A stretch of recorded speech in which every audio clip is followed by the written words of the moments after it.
السلام علیکم ورحمۃ اللہ وبرکاتہ۔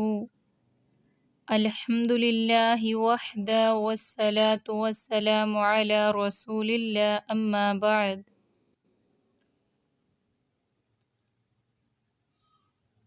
کل کے لیسن میں ہم نے سورۃ الفاتحہ اور اس کے بعد قرأت کرنے کے بارے میں پڑھا تھا۔ آج ہم نماز کی رکعات کی طوالت کے بارے میں پڑھیں گے۔ صحیح بخاری اور مسلم شریف میں روایت موجود ہے ان النبی صلی اللہ علیہ وآلہ وسلم کان یقرأ فی الظہر فی الاولیین بأم الکتاب والسورتین وفی الرکعتین الاخریین بأم الکتاب ویسمعنا الآیہ ویطول فی الرکعۃ الاولی ما لا یطیل فی الرکعۃ الثانیہ وہکذا فی العصر وہکذا فی الصبح۔ یعنی نبی اکرم صلی اللہ علیہ وآلہ وسلم ظہر کے پہلی 2 رکعتوں میں سورہ فاتحہ اور ایک سورہ پڑھا کرتے تھے سورہ فاتحہ کے ساتھ، اور آخری 2 رکعت میں صرف سورہ فاتحہ ہی پڑھا کرتے، کبھی کبھار کوئی آیت ہمیں سنا دیتے، اور پہلی رکعت کو دوسری رکعت سے طویل ادا کیا کرتے، اور اسی طرح عصر کی نماز اور صبح کی نماز میں کیا کرتے۔ یعنی طریقہ یہ ہے کہ پہلی رکعت لمبی ہوگی، دوسری رکعت اس سے تھوڑی چھوٹی ہوگی، اور تیسری اور چوتھی پہلی دونوں سے مختصر ہوں گی۔ طریقہ یہ ہوگا کہ پہلی رکعت میں تو ہم نماز کو افتتاح کرنے کی جو دعائیں دونوں ہم نے سیکھی تھی وہ بھی پڑھنی ہے، سورہ فاتحہ بھی پڑھنی ہے، اور اس کے بعد قرآن پاک کی کوئی ایک اور سورت بھی پڑھنی ہے۔ دوسری رکعت میں ہم دعائے افتتاح تو نہیں پڑھیں گے، لیکن سورہ فاتحہ اور قرآن پاک کی قرأت ضرور کریں گے، لیکن تیسری اور چوتھی رکعت میں ہم سورۃ الفاتحہ ہی پڑھیں گے۔ اگر چاہیں اکیلے میں نماز پڑھ رہے ہوں تو پھر اگر چاہیں تو کوئی مختصر سی آیت سورہ فاتحہ کے بعد پڑھ سکتے ہیں، لیکن بہتر یہی ہے کہ آخری 2 رکعات میں صرف سورۃ الفاتحہ ہی پڑھی جائے، کیونکہ مسنون عمل ہے یہ، اور رسول اللہ صلی اللہ علیہ وآلہ وسلم ایسا کیا۔ ہاں اگر اکیلے نماز پڑھ رہے ہیں تو پھر پڑھ سکتے ہیں۔ اور قرأت کتنی کرنی ہے اس کے بارے میں بھی مسلم شریف میں حدیث موجود ہے کہ نبی اکرم صلی اللہ علیہ وآلہ وسلم ظہر کی پہلی 2 رکعتوں میں سے ہر رکعت میں 30 آیتوں کے برابر قرأت کیا کرتے تھے، اور آخری 2 میں 15 آیات کے برابر، یا پھر راوی کہتے ہیں کہ کسی کا نصف، اور عصر کی پہلی 2 رکعتوں میں سے ہر رکعت میں 15 آیتوں کے برابر یا پھر 15 آیتوں کا نصف پڑھا کرتے تھے، اور آخری 2 رکعتوں میں اس کے نصف کے برابر قرأت کیا کرتے تھے۔ اور یاد رکھیے ظہر اور عصر کی نماز میں قرأت کا سری ہونا رسول اللہ صلی اللہ علیہ وآلہ وسلم سے مسنون بھی ہے اور آپ وسلم کا حکم بھی ہے، لیکن فجر، مغرب اور عشاء میں قرأت ظاہری ہوگی۔ ظاہری، سری یا جہری سے مراد یہ ہے کہ سری میں ہم قرأت آہستہ آواز میں کریں گے۔ امام اگر امامت کروا رہا ہے تو امام اونچی آواز میں قرأت نہیں کرے گا بلکہ آہستہ آواز میں کرے گا، اور باقی جو 3 نمازیں ہیں فجر، مغرب اور عشاء، ان میں اونچی آواز میں قرأت یعنی جہری قرأت کی جائے گی، ظاہری طور پر اونچی آواز میں سورۃ الفاتحہ بھی پڑھی جائے گی پہلی دونوں رکعات میں، اور سورۃ الفاتحہ کے ساتھ جو قرآن پاک سے قرأت کی جائے گی وہ بھی پہلی دونوں رکعات میں بلند آواز سے کی جائے گی۔ اور مغرب کی نماز میں قرأت کے بارے میں حضرت عبداللہ بن عباس رضی اللہ تعالیٰ عنہ صحیح بخاری اور صحیح مسلم شریف میں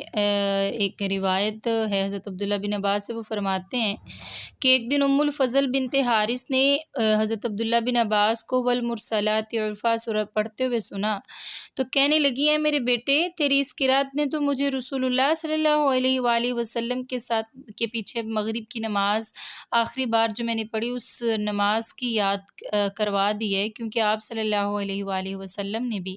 نماز میں یہی صورت پڑھی تھی اور مجھے وہ قرات یاد ہو گئی ہے۔ اور اسی طرح صحیح بخاری اور مسلم شریف میں جبیر بن مطعم رضی اللہ تعالیٰ عنہ سے روایت ہے، وہ فرماتے ہیں کہ سمعت رسول اللہ صلی اللہ علیہ وآلہ وسلم یقرأ بالطور فی المغربی، مغرب کی نماز میں نے آپ صلی اللہ علیہ وآلہ وسلم کو سورۃ طور پڑھتے ہوئے سنا تھا۔ اسی طرح ترمذی اور نسائی اور احمد شریف میں حدیث موجود ہے، عبداللہ بن بریدہ اپنے باپ سے روایت کرتے ہیں، وہ فرماتے ہیں کہ کان رسول اللہ صلی اللہ علیہ وآلہ وسلم یقرأ فی العشاء بالشمس وضحاها ونحوها من السور، یعنی آپ صلی اللہ علیہ وآلہ وسلم عشاء کی نماز میں والشمس وضحاها پڑھتے اور یا پھر اس جیسی کوئی دوسری صورتیں پڑھا کرتے تھے۔ اور ہاں، جس بندے کو قرآن پاک نہیں آتا ہے تو نماز میں قرات کے لیے وہ کیا کرے، تو اس کے بارے میں بھی ابو داود اور ابن خزیمہ میں حسن درجہ کی روایت موجود ہے کہ ایک آدمی نبی اکرم صلی اللہ علیہ وآلہ وسلم کے پاس آیا اور کہنے لگا، اے اللہ کے رسول، میں قرآن میں سے کچھ بھی یاد نہیں کر سکتا ہوں، تو مجھے کوئی ایسی چیز سکھا دیجیے جو مجھے نماز میں قرات کی جگہ کافی ہو جائے۔ تو رسول اللہ صلی اللہ علیہ وآلہ وسلم نے فرمایا، تو کہا کر سبحان اللہ والحمد للہ ولا الہ الا اللہ واللہ اکبر ولا حول ولا قوة الا باللہ العلی العظیم۔ یعنی جس انسان کو قرآن پاک یاد نہ ہو تو وہ ان الفاظ کو ادا کرے، تو وہ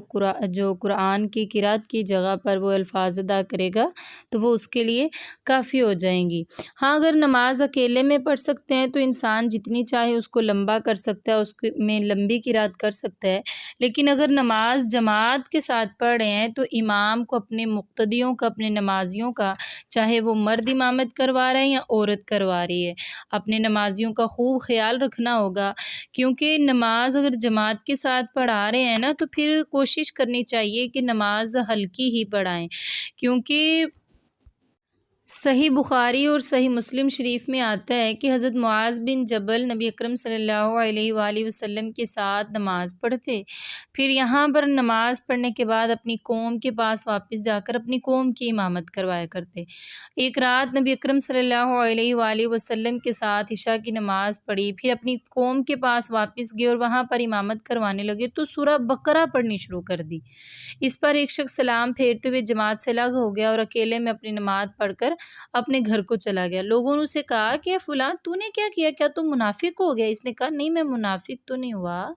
لیکن صبر کرو، تم صبح ہونے دو، اللہ کی قسم رسول اللہ صلی اللہ علیہ وآلہ وسلم کے پاس میں جاؤں گا اور اس بات کی ضرور خبر دوں گا۔ جب اگلے دن وہ رسول اللہ صلی اللہ علیہ وآلہ وسلم کے پاس آئے اور کہنے لگا، اللہ کے رسول،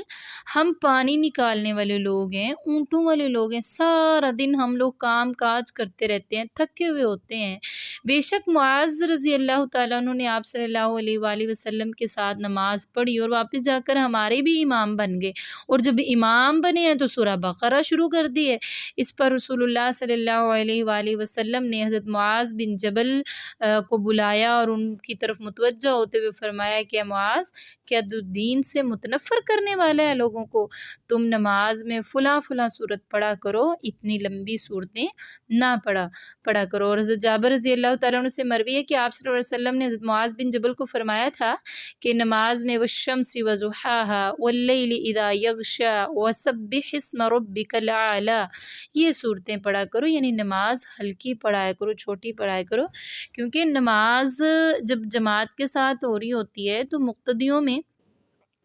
کچھ ضرورت مند لوگ ہوتے ہیں، کچھ ضعیف ہوتے ہیں، کچھ کو جلدی ہوتی ہے، وقت کم ہوتا ہے، کچھ مسافر ہوتے ہیں، تو امام کو چاہیے کہ وہ سب کا خیال کرے۔ اور فجر کی نماز میں رسول اللہ صلی اللہ علیہ وآلہ وسلم 60 سے لے کر 100 آیات تک کی تلاوت فرمایا کرتے تھے۔ صحیح مسلم شریف میں حدیث موجود ہے کہ کان رسول اللہ صلی اللہ علیہ وآلہ وسلم یقرأ فی الفجر ما بین 60 الی 100 آیہ، یعنی آپ صلی اللہ علیہ وسلم صبح کی نماز میں 60 سے لے کر 100 آیات تک کی تلاوت فرمایا کرتے تھے۔ اسی طرح مسلم شریف میں ایک اور حدیث ملتی ہے جو کہ جابر بن سمرہ سے مروی ہے، وہ فرماتے ہیں کہ ان النبی صلی اللہ علیہ وآلہ وسلم کان یقرأ فی الفجر قاف والقرآن المجید وکان صلاتہ بعد تخفیفا، یعنی آپ صلی اللہ علیہ وآلہ وسلم صبح کی نماز میں قاف والقرآن المجید سورت پڑھا کرتے تھے اور اس کے بعد والی نمازوں کو ہلکی پڑھا کرتے، یعنی امامت جو کرواتے تو صبح کی نماز میں سورہ قاف کو پڑھتے اور بعد کی نمازوں کو ہلکا پڑھایا کرتے تھے۔ اور ہاں، اگر ہم جماعت کے ساتھ نماز پڑھتے ہیں یا پھر جس طرح مختلف جگہوں پر ماشاءاللہ عورتوں کے لیے بھی انتظام ہوتا ہے نماز پڑھنے کا، تو چاہے عورت ہو یا مرد، اس کے لیے یہ واجب ہے کہ وہ نماز جماعت کے ساتھ باجماعت نماز پڑھنے کے لیے، نماز کے ساتھ ملنے کے لیے وہ باوقار طریقے سے آئے اور مطمئن ہو کر آئے، یعنی بھاگ دوڑنا مچا لے، کیونکہ صحیح مسلم شریف اور بخاری شریف میں رسول اللہ صلی اللہ علیہ وآلہ وسلم کا فرمان موجود ہے، اذا ثوب للصلاة فلا تأتوها وانتم تسعون واتوها وعلیکم السکینہ فما ادرکتم فصلوا وما فاتکم فاتموا، یعنی جب نماز کے لیے تکبیر کہی جائے تو تم اس کی طرف دوڑتے ہوئے نہیں بلکہ سکون اور وقار کے ساتھ آیا کرو، اور امام کے ساتھ جو نماز پا لو اسے ادا کر لو، اور جو پانے سے رہ جائے اسے بعد میں پورا کر لو، یعنی مقتدی جب جماعت کے ساتھ ملے تو جہاں پر وہ امام کو پائے، امام کی اقتداء کرے، وہیں سے اپنی نماز کو شروع کرے، جتنا حصہ اس کو مل گیا اس کو ادا کرے، اور جو اس کا رہ گیا ہے وہ امام کی نماز مکمل کر لینے کے بعد، سلام پھیر لینے کے بعد، وہ خود سلام نہیں پھیرے، امام سلام پھیرے تو وہ اپنی رہ جانے والی نماز کو مکمل کرے۔ اور ہاں، اگر امام کو رکوع میں بھی پا لیا ہے نا تو رکعت گزر گئی، کیونکہ رسول اللہ صلی اللہ علیہ وآلہ وسلم کا فرمان ہے کہ لا یرکع احدکم حتی یقرأ بأم القرآن، کہ جب تک سورۃ الفاتحہ نہ پڑھی تب تک رکعت مکمل نہیں ہوتی ہے، چاہے رکوع میں ہی مل گئے ہیں لیکن سورۃ الفاتحہ ضرور پڑھنا ہوگی، تو پھر آخری مطلب اگر پہلی ہی رکعت میں رکوع میں ملے ہیں، چونکہ سورہ فاتحہ چھوٹ گئی ہے تو 3 رکعت یا 2 رکعت یا 1 رکعت امام کے ساتھ پڑھ لینے کے بعد ہمیں آخری رکعت مکمل جو ہم نے پہلے سورہ فاتحہ چھوڑی ہوگی اس کو ادا کرنا ہوگا۔ سورۃ الفاتحہ پڑھ لینے کے بعد اور قرآن پاک کی قرأت کر لینے کے بعد رکوع کرنا ہے، تو رکوع میں جاتے ہوئے ہاتھ کندھوں کے برابر اٹھائے جانے چاہیے، کیونکہ حضرت ابن عمر رضی اللہ تعالیٰ عنہ فرماتے ہیں کہ میں نے رسول اللہ صلی اللہ علیہ وآلہ وسلم کو دیکھا کہ آپ صلی اللہ علیہ وآلہ وسلم جب بھی نماز شروع کرتے تو اپنے اپنے ہاتھوں کو اپنے کندھوں تک اٹھاتے، اسی طرح رکوع سے پہلے اور رکوع کے بعد بھی رفع الیدین کرتے، اور 2 سجدوں کے درمیان نہیں کیا کرتے تھے، یعنی جب بھی 2 سجدوں کے علاوہ جب بھی اللہ اکبر کہیں تو رفع الیدین ضرور کرنا چاہیے۔ یہ رسول اللہ صلی اللہ علیہ وآلہ وسلم کی سنت بھی ہے اور آپ صلی اللہ علیہ وآلہ وسلم کا حکم بھی ہے، رفع الیدین کو ضرور کرنا چاہیے، کیونکہ یہ بھی نماز کا ایک رکن ہے، اگر یہ چھوٹ گیا تو سمجھے نماز میں کمی رہ جائے گی۔ اور جب رکوع میں جائیں تو اپنے ہاتھوں کو اپنے گھٹنوں پر رکھیں، کیونکہ مصعب بن سعد رضی اللہ تعالیٰ عنہ فرماتے ہیں کہ میں نے اپنے والد کے پہلو میں نماز پڑھی اور اپنے دونوں ہاتھ ملا کر رکوع میں دونوں گھٹنوں کے درمیان میں رکھ دیے۔ میری اس حرکت پر میرے والد نے منع فرمایا اور کہا ہم ایسا کرتے تھے مگر بعد میں ہمیں منع کر دیا گیا اور ہمیں حکم دیا گیا کہ ہم رکوع میں اپنے ہاتھوں کو گھٹنوں پر رکھا کریں۔ اور رکوع میں گھٹنوں پر ہاتھ رکھنے کا مسنون طریقہ ابی داود اور ترمذی شریف میں صحیح سند کے ساتھ ملتا ہے کہ ان رسول اللہ صلی اللہ علیہ وآلہ وسلم رکع فوضع یدیہ علی رکبتیہ کأنہ قابض علیہما یعنی کہ بے شک رسول اللہ صلی اللہ علیہ وآلہ وسلم نے رکوع کیا تو اپنے ہاتھ دونوں گھٹنوں پر رکھے، گویا کہ آپ صلی اللہ علیہ وآلہ وسلم ان کو پکڑے ہوئے ہیں، یعنی اس طرح سے اپنے گھٹنوں پر اپنے ہاتھوں کو رکھا۔ اور حاکم نے بھی صحیح سند کے ساتھ ایک روایت نقل کی ہے، وہ فرماتے ہیں کہ نبی اکرم صلی اللہ علیہ وآلہ وسلم کان اذا رکع فرج بین اصابعہ، جب آپ صلی اللہ علیہ وسلم رکوع کرتے تو اپنی انگلیوں کو کشادہ رکھتے تھے، یعنی انگلیوں کو تھوڑا کھول کر اس طرح ہاتھ گھٹنوں پر رکھنے، گویا کہ ہاتھ میں گھٹنے پکڑے ہوئے ہیں، اور رکوع میں کمر کو بالکل سیدھا رکھنا مسنون طریقہ ہے۔ ابن ماجہ میں رسول اللہ صلی اللہ علیہ وآلہ وسلم کے رکوع کا طریقہ درج ہے۔ وابصہ بن معبد کہتے ہیں کہ میں نے رسول اللہ صلی اللہ علیہ وآلہ وسلم کو نماز پڑھتے ہوئے دیکھا، جب آپ صلی اللہ علیہ وآلہ وسلم رکوع کرتے تو سوّ ظہرہ، اپنی کمر کو بالکل سیدھا کر لیتے، اتنا سیدھا کر لیتے حتی لو صب علیہ الماء لاستقر، یعنی اگر اس پر پانی بھی رکھا جائے یا بہایا جائے تو وہ پانی ٹھہر جائے، بالکل سٹریٹ، بالکل سیدھی آپ صلی اللہ علیہ وآلہ وسلم اپنی کمر کو کر لیتے، یعنی بہت زیادہ جھک جانا یا پھر بالکل ہی نہ جھکنا، تھوڑا سا ہی بس نیچے کو ہونا اور اس کو رکوع کو کر لینا، تو اس طرح سے رکوع مسنون طریقے سے ادا نہ ہوگا، یعنی نماز کا ایک رکن چھوٹ جائے گا۔ رکوع میں سر کمر کے ساتھ بالکل سیدھ میں ہونا چاہیے، کیونکہ ابو داود میں صحیح سند کے ساتھ روایت موجود ہے کہ کان رسول اللہ صلی اللہ علیہ وآلہ وسلم اذا قام الى الصلاة ثم يركع ويضع راحتيه على ركبتيه ثم يعتدل فلا يصب رأسه ولا يقنع، آپ صلی اللہ علیہ وآلہ وسلم جب نماز کے لیے کھڑے ہوتے، پھر جب رکوع کرتے اور اپنی ہتھیلیوں کو گھٹنوں پر رکھتے، پھر نہ تو اپنے سر کو زیادہ جھکاتے اور نہ ہی اس سے زیادہ اٹھاتے، یعنی کمر اور سر بالکل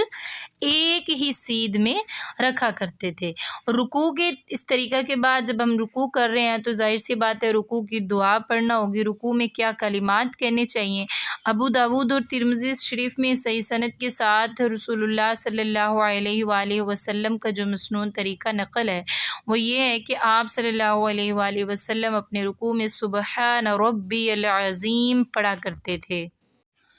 اور اس کے ساتھ ہی صحیح بخاری اور صحیح مسلم شریف میں ایک روایت موجود ہے، عائشہ رضی اللہ تعالیٰ عنہ فرماتی ہیں کہ کان رسول اللہ صلی اللہ علیہ وآلہ وسلم یکثر ان یقول فی رکوعہ وسجودہ